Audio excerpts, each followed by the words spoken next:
The point of this video is to take you through how you can answer the Excel question if it comes in the exams. This is how a typical Excel question looks like. So we have this data, which is Political Science Preparatory School assessment scores for 2024-2025. Your student number and then your department. And then we have the exercise 1, exercise 2. You convert the two exercises to 40, exams 100, exam 60, total grade remarks. And then you find the maximum score, the minimum score, and then the average score. The preamble is the above table represents the assessment report for Political Science Preparatory School. Use it to answer the questions below. Enter the data as seen above using Microsoft Office Excel. Convert exercise 1 and exercise 2 to 40. Convert exam score to 60.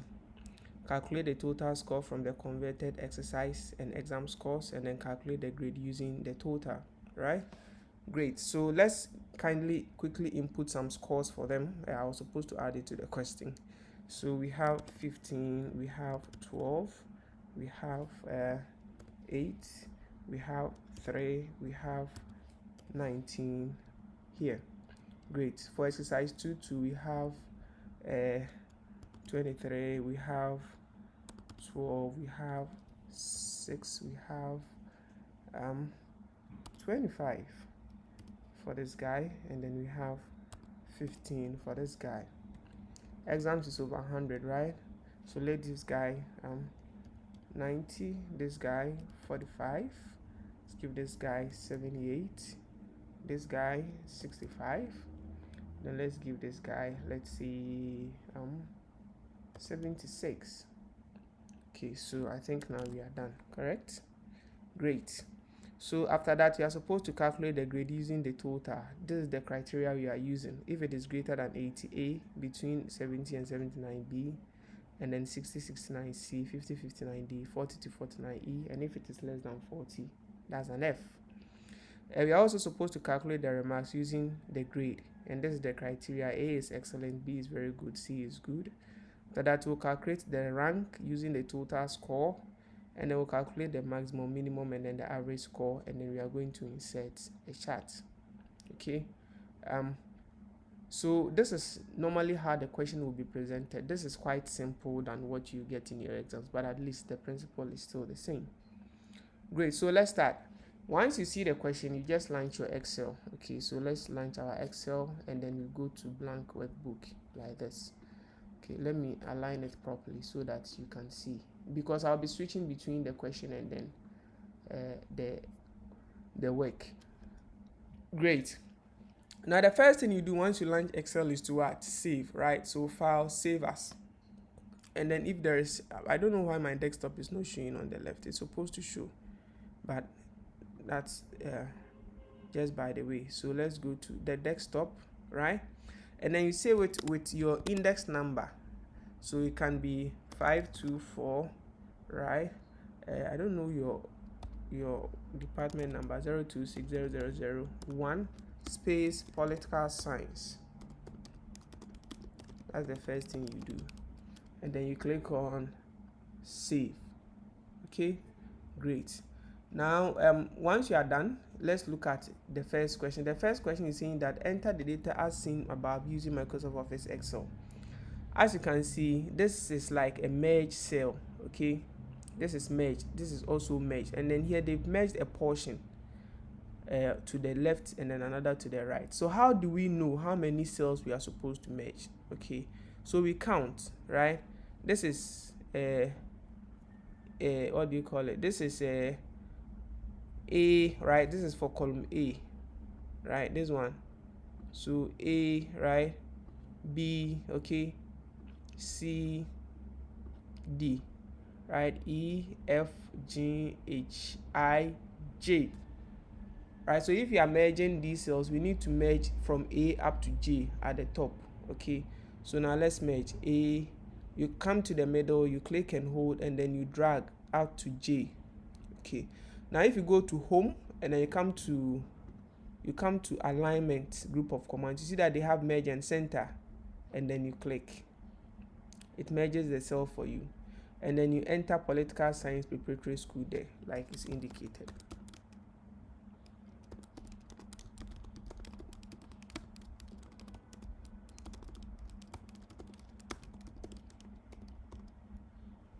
Okay, so now we are done. So merge and center means that I want you to merge the cells, but if you are entering, I want you to center the text in the middle like I explained in the word. Great. Now the next thing is to also merge the following row, right, for the same number of cells. So let's come to cell A1, A2 rather, and then click and hold up to J. Okay, and then we merge and center again.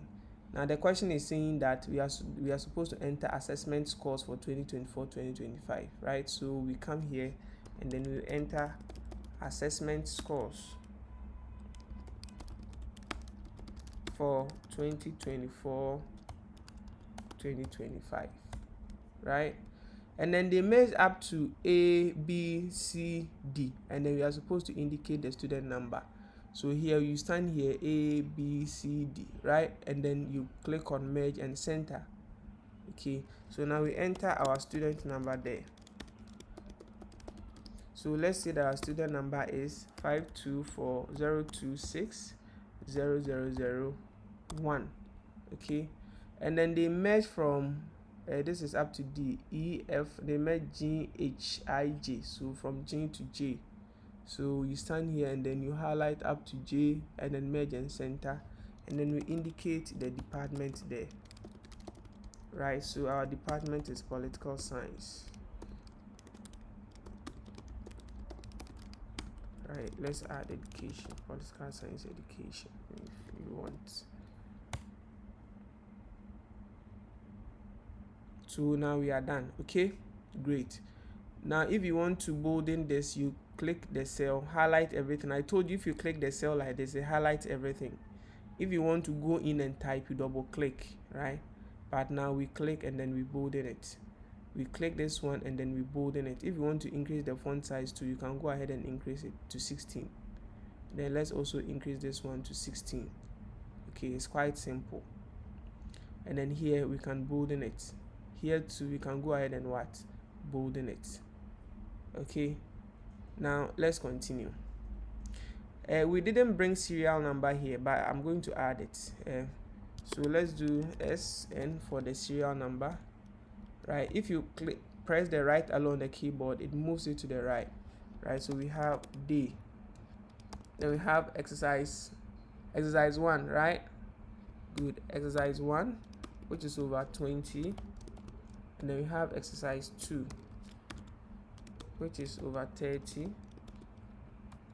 and then we have the conversion, right? So we have exercise 40. Convert, that means we are supposed to convert it to 40, and then we have the exams, which is 100. Then right arrow, and then we have exams, which is when we are converting it to 60. Great. And then we have total, right? We do total and then we say 100, we move it, and then we have grade, remarks, rank. Okay, grade, remarks, grade, remarks, and then we have the rank. Okay, so now you can do save. You just click it and then you save. Now we can highlight these texts up to that cell. We are not merging and center, then we want to what? Bolden it. Okay, great. If you think the columns are too small, you can just come here and then enlarge the column small. Okay, enlarge it small, right? Great. Now once you are done, we move on. We are supposed to enter the data as we see. Okay, so here we do serial number 1, number 2, and then we highlight the 2 text like this, and then we can do up to 5. Okay, and then for it's not supposed to be day, it's supposed to be name, right? The first one is Ama Akwesi Akusua. So Ama Akwesi Akusua, right? And then we have Abna and then Kofi. Okay, so we are done. So for exercise 1, we have 15, 12, 8. So 15, enter, 12, enter, 8, enter, and then we have 3, 19, 3 and then 19. We are done, right? Exercise 2, we have 23, 12, 6. So that will be 23, 12 and then 6. and then we have 25, 15. So we have 25 and then 15. See, easy peasy. Now let's go to exams 100. For the exams 90, 45, 78. So you have 90, 45, 78, and then we have 65, 76. 65, 76. Great. So we are done. Okay, let's save it. Now the next question is convert exercise 1 and exercise 2 to 40. So that conversion will happen here. You guys okay? Great. Now if you recall, I told you that because of your inexperience in Excel, click inside the cell and then come and write the formula in the formula bar. Okay, now remember I told you that if you are converting, it's what the person had over the total possible number multiplied by what you are converting it to. If you recall, in this instance, what the person had, because you are converting exercise 1 and exercise 2, what the person had is here plus here, right? And then the total possible score is exercise 1 is over 20 and exercise 2 is 30. So the total possible score is what? 50. In class, we calculated the total separately. This time around, they've not given us the total, so we have to include it in the formula. Okay, so let's stand here and then we can do is equal to, okay, now we have C5. So let's open the bracket. So we have C5 plus, okay, D5. Okay, then we close the bracket.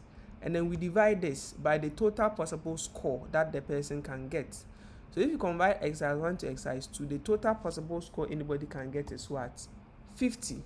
So let's close the bracket and then let's come here and close the bracket again because it's board mass. And then after that, we do multiply by what are we converting it to? 40.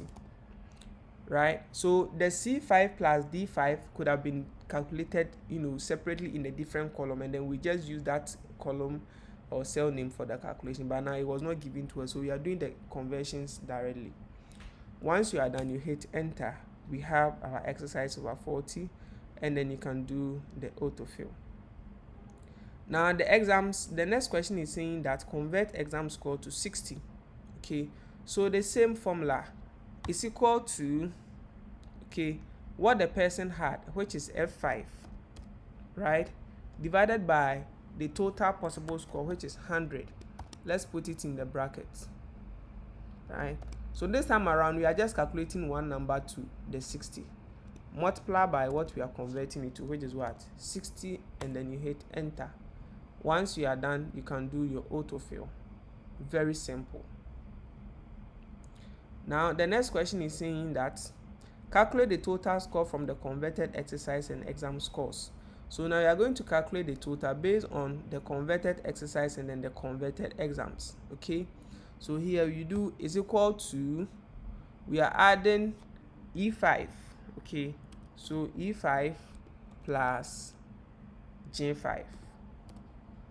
Okay, so they will add this and this, or you can even use a different formula that says is equal to sum, open bracket, the first number is what? E5, comma, this is another formula you can use, J5, the same thing, enter. We have our total, and then you do your autofill. Easy peasy. Okay, now you can see because you've written good formulas. Now the next thing is that we are supposed to calculate the grade using the total, and then the criteria we are supposed to use is the criteria they've given. So let's come to the grade and then come to the formula bar. So you go ahead, it's equal to if, right? So if the total, which is H5, okay, is greater than or equal to 80, then the person will get what? A, comma, right? If the total, which is H5, is greater than or equal to, right? So let's look at this one, 70. Okay, it's greater than or equal to 70, then the person will get what? B, comma. Now if okay, H5 is greater than or equal to 60, okay, then the person will get C, comma, if, open bracket, H5 is greater than or equal to 50, then the person will get D, comma, if H5 is greater than or equal to 40, right, then the person will get E. If not, the person will get F, because F is the last, we don't bring the condition.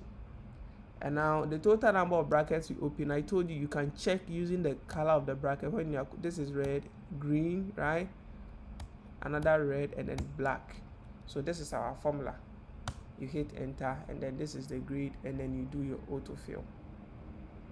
Easy peasy. Okay, now let's look at the remarks. So the remarks, the question is saying that calculate the remarks using the grade. Use the following criteria: excellent, very good, good, average, poor, and then fail. Okay, so let's write the formula. Come to the formula bar. It's equal to, if, open brackets, right, the grade, which is I5, is equal to A, then the person will get what? Excellent. I told you, if it is characters, you always have to put them in the double quotes, not two single quotes, double quotes, comma, if I5, okay, is equal to B, then is what? Very good, comma, if I5 is equal to C, then we have good, comma, if I5 is equal to D. Okay, so you see I did not bring the quotation mark for D. Then we are giving the person average, correct? Then if I5,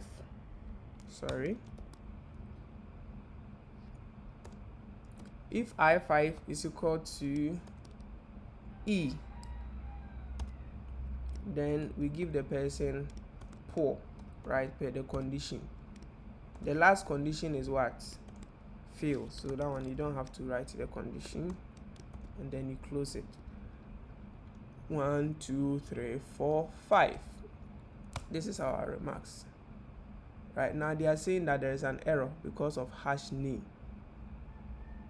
Right, remember, see, I5, I made it I, supposed to be I5, right, and then you hit enter. Excellent, great. So you can go ahead and then do your remarks here. You can save. Okay, great. Now the next question is saying that calculate the rank using the total score. That is question 7. So for the question 7, we are supposed to calculate the rank using the total score. So the formula is simple. It's equal to rank. Okay, you open the bracket. Now we are supposed to rank using the total score, which is in cell H5. So H5, comma, right, if you recall the formula, and then the range that we are going to use to calculate is H5 up to H9. Okay, H9, you remember. And then I told you that for each of them, the range, you bring the anchor tag, which is the $sign, in front of the column name, and then the row name, $H, $9, and then you hit enter. Right, great. Hash name, because the formula is wrong. Instead of rank, I made it rant. So this is rank. Great. Now we have our first rank, and then we can go ahead and then, finish our formula. So this is actually how it's supposed to look like. Now the next question is that calculate the following values using the total score: maximum score, minimum score, and then average score, right? So they've given it here. If you look at it here, right below the exam 60, we have those things there, right? So this is exam 60. So we need to indicate here that we have maximum, we have minimum, and then we have average. So the formula, I explained it in class, is equal to max, okay, and then you specify the range. which is H5 up to H9. Close it. And then this one, it will bring the formula. So backspace, backspace, backspace. Let's delete it. Now you do is equal to MIN, you open the bracket, right? Specify the same range H5 up to H9 so that we can calculate the minimum among those numbers. And then you can have is equal to average. For the average 2, you open the bracket, you do H5 up to H9, and then you close the bracket and then you hit enter. So now we are done with the maximum, minimum, and average. Now the next question is saying that insert a 3D clustered column bar chart using the day and then the total column. This is supposed to be the name and the total column. Okay, great. So with the name and then the what do you call it, the total score, I told you, so you highlight the name like this, and then you hit and hold the command key, in your case the control key, and then you select the total, click, hold, don't let go, and then you drag like this. You go to insert, and then we have this one. We are setting a 3D clustered column chart, and then we click on it and then insert it. We are supposed to use style 3. This is style 1, style 2, and then style 3. So you click on style 3, and then this gets selected for you. You can move the chart around a little bit, and this is your complete Excel work for your end of, probably if it's end of semester exams, your end of semester exams. Thank you very much. If you have any other question, you can ask. But before we move on, I want to explain a concept called wrap text. Normally we use it for the headings. Okay, so let's assume that you want to apply wrap text. So we just select and then you click on wrap text, right? Great. Now if you do that and then the columns are small, for example with 100, okay, with 100, if you do wrap text, click on here and then you do wrap text. Good. So the wrap text essentially will make sure that all the other text that is exceeding the width is brought down, right? So sometimes if you look at how this is done, the total 100 is implementing what you call the wrap text, okay, so that if a text is long, it brings some of the text down and then increase the height of the rows for you. So basically that is all for the Excel. Thank you very much, and if there are any questions, please you can ask it on the class platform. Enjoy the rest of your day.